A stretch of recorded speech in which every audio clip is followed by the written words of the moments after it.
Bonjour. Aujourd'hui, on va parler d'un sujet qui nous touche tous, à un moment ou à un autre. La tristesse.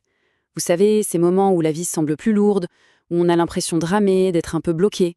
Et si, ensemble, on essayait de voir cette émotion différemment, pas comme un problème à éliminer, mais plutôt comme un message à écouter. On va plonger dans une approche plus globale, plus naturelle, pour mieux comprendre ce que la tristesse essaye de nous dire. Voilà, tout est dit dans cette phrase. C'est vraiment le cœur de la démarche. Ça nous invite à un changement de regard complet. Parce que, soyons honnêtes, on a souvent tendance à voir la tristesse ou la fatigue comme un échec, n'est-ce pas? Comme si on n'était pas assez fort. Mais en réalité, c'est tout le contraire. C'est un signal d'alarme, un voyant qui s'allume sur notre tableau de bord pour nous dire « quelque chose ne va pas, il est temps de s'occuper de soi et de retrouver l'harmonie ». Et donc, l'objectif, ce n'est surtout pas de mettre un couvercle sur cette émotion, de faire comme si elle n'existait pas. Ça, ce serait une erreur. L'approche naturopathique, elle, nous enseigne plutôt à tendre l'oreille, à écouter attentivement ce que la tristesse a à nous dire. C'est en allant chercher sa source, son origine, qu'on peut commencer un vrai travail de transformation. Un travail bien plus profond et durable qu'un simple pansement sur une blessure. Alors, pour y arriver, comment on fait? Eh bien, il existe un parcours, une sorte de cheminement intérieur bien structuré. Je vous propose de voir ça comme un petit voyage en 3 étapes. 3 étapes clés pour apprendre à décoder le message que notre corps et notre esprit nous envoient. Ces 3 étapes, elles sont logiques et elles se complètent. D'abord, on se pose et on cherche l'origine, la racine du problème. Ensuite, et c'est très important, on s'autorise à ressentir l'émotion sans se juger. Et enfin, on apprend à être plus attentif aux signaux, parfois plus subtils, que notre corps nous envoie. On commence donc avec la première étape, l'introspection. C'est un moment où il faut être honnête avec soi-même. Il faut oser se poser les vraies questions. La tristesse, bien souvent, elle ne sort pas de nulle part. Elle peut être la conséquence d'un échec, d'un deuil, d'une situation qui traîne depuis longtemps, des événements récents ou plus anciens qu'on n'a peut-être pas encore tout à fait digérés. Et c'est là qu'il faut comprendre une chose essentielle. Il ne s'agit pas de se battre contre soi-même. Ces émotions sont en fait des mécanismes tout à fait naturels qui nous aident à nous adapter. Le passé, c'est un fait. On ne peut pas le changer. Par contre, la façon dont on le perçoit, la façon dont on vit avec, ça, on peut le faire évoluer. L'accepter, le comprendre, c'est se donner la permission d'avancer et de construire un avenir plus serein. On passe maintenant à la deuxième étape qui est tout aussi fondamentale, s'autoriser à être triste. On vit dans une société où il faut être fort, où il faut masquer sa peine, mais c'est une erreur.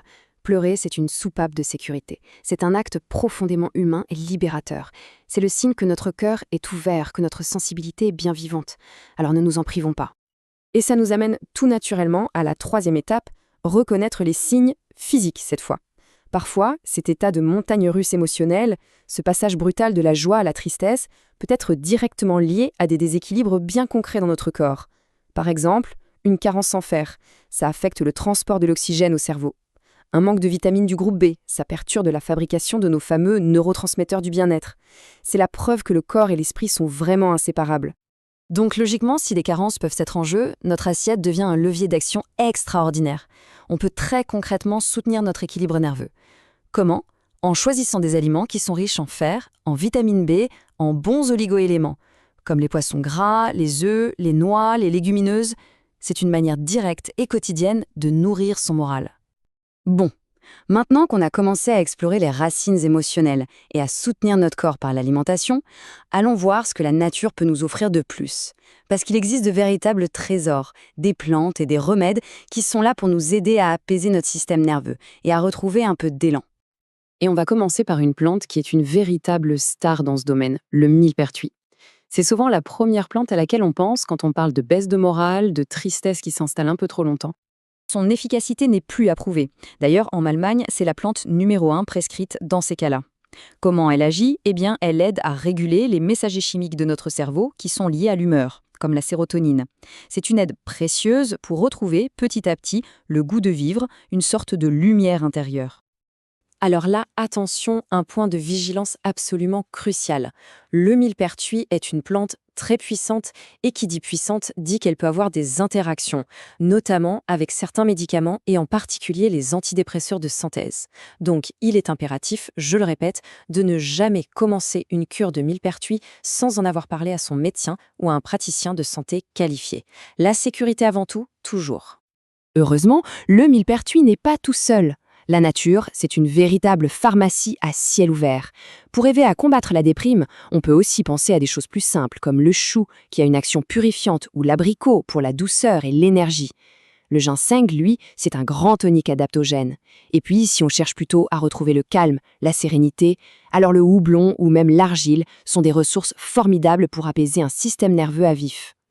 C'est vrai que souvent la tristesse va de pair avec une énorme fatigue et un sommeil qui n'est plus du tout réparateur. Pour ça aussi, on a des alliés. La gentiane et l'avoine sont 2 piliers pour restaurer l'énergie nerveuse. Et puis, un geste tout simple, manger une banane le soir. Pourquoi ? Parce qu'elle contient du tryptophane. C'est un acide aminé qui est le précurseur de la sérotonine, l'hormone du bien-être, qui elle-même se transforme en mélatonine, l'hormone du sommeil. C'est un cercle vertueux. Toutes ces aides, que ce soit les plantes ou l'alimentation, sont extrêmement précieuses.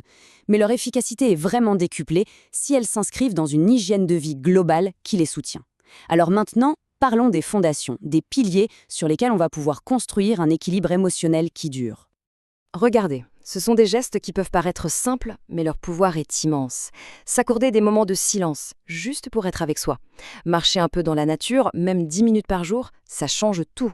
S'exposer à la lumière du matin pour synchroniser notre horloge biologique. Éviter les excitants qui épuisent notre système nerveux. Et bien sûr, privilégier une alimentation vivante, pleine de vitamines et d'enzymes. Ce sont de véritables actes d'amour envers soi-même, au quotidien. On arrive maintenant à la fin de notre parcours. C'est le moment de rassembler toutes ces pièces du puzzle pour voir l'image d'ensemble, pour synthétiser la philosophie qui se cache derrière toute cette démarche. C'est une idée de régénération globale où l'on ne sépare jamais le corps de l'esprit. Alors, si on devait retenir l'essentiel, ce serait ça. D'abord, et c'est le plus important, déculpabiliser. La déprime, ce n'est pas une faiblesse, c'est une fatigue. Ensuite, la solution est globale. Elle combine le soutien de la nature avec des changements de vie. Les plantes comme le millepertuis ou la gentiane sont de formidables béquilles.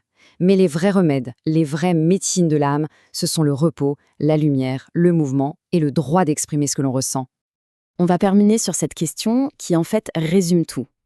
Et si, au lieu de voir la tristesse comme une ennemie à abattre, on la voyait comme une messagère à écouter attentivement ? Parce qu'en comprenant son message, on ne la subit plus. On se met à collaborer avec elle pour retrouver notre propre équilibre. C'est une invitation à un chemin beaucoup plus doux, plus conscient et plus respectueux de soi-même. Merci pour ton temps et ton énergie. Si ce contenu t'a inspiré, pense à liker, partager et t'abonner à la chaîne.